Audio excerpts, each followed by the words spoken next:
Numbers chapter 23. Balaam's first message. Balaam said, "Build me 7 altars here and prepare 7 bulls and 7 rams for me." Balak did as Balaam said, and the two of them offered a bull and a ram on its altar. Then Balaam said to Balak, "Stay here beside your offering while I go aside. Perhaps the Lord will come to meet with me. Whatever he reveals to me, I will tell you." Then he went off to a barren height. God met with him, and Balaam said, "I have prepared 7 altars, and on each altar I have offered a bull and a ram." The Lord put a word in Balaam's mouth and said, "Go back to Balak and give him this word." So he went back to him and found him standing beside his offering with all the Moabite officials. Then Balak spoke his message. "Balak brought me from Aram, the king of Moab, from the eastern mountains. Come," he said, "curse Jacob for me. Come, denounce Israel. How can I curse those whom God has not cursed? How can I denounce those whom the Lord has not denounced? From the rocky peaks I see them, from the heights I view them. I see a people who live apart and do not consider themselves one of the nations. Who can count the dust of Jacob or number even a fourth of Israel? Let me die and death of the righteous, and may my final end be like theirs." Balak said to Balaam, "What have you done to me? I brought you to curse my enemies, but you have done nothing but bless them." He answered, "Must I not speak what the Lord puts in my mouth?" Balaam's second message.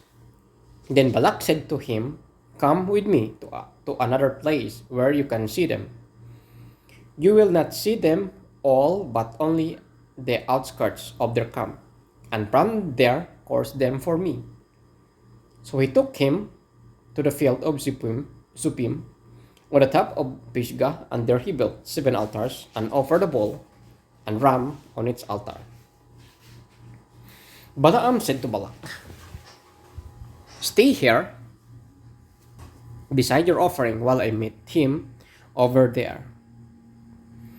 The Lord met Balaam and put a word in his mouth and said, "Go back to Balak and give him this word." So he went to him and found him standing beside his offering with the Moabite officials. Balak asked him, "What did the Lord say?" Then he spoke his message. "Arise, Balak, and listen. Hear me, son of Zippor. God is not human that he should lie, not a human being that he should change his mind. Does he speak and then not act? Does he promise and not fulfill? I have received a command to bless, he has blessed, and I cannot change it. No misfortune is seen in Jacob, no misery observed in Israel. The Lord their God is with them. The shout of the king is among them. God brought them out of Egypt. They have the strength of a wild ox. There is no divination against Jacob, no evil omens against Israel. I will now be said to Jacob and of Israel, see what God has done. The people rise like a lioness, they rouse themselves like a lion that does not rest till it devours its prey and drink the blood of its victims." Then Balak said to Balaam, "Neither curse them at all, nor bless them at all." Balaam answered, "Did I not tell you I must do whatever the Lord says?" Balaam's third message. Then Balak said to Balaam, "Come, let me take you to another place. Perhaps it will please God to let you curse them for me from there." And Balak took Balaam on the top of Peor, overlooking the wasteland. Balaam said, "Build me 7 altars here and prepare 7 bulls and 7 rams for me."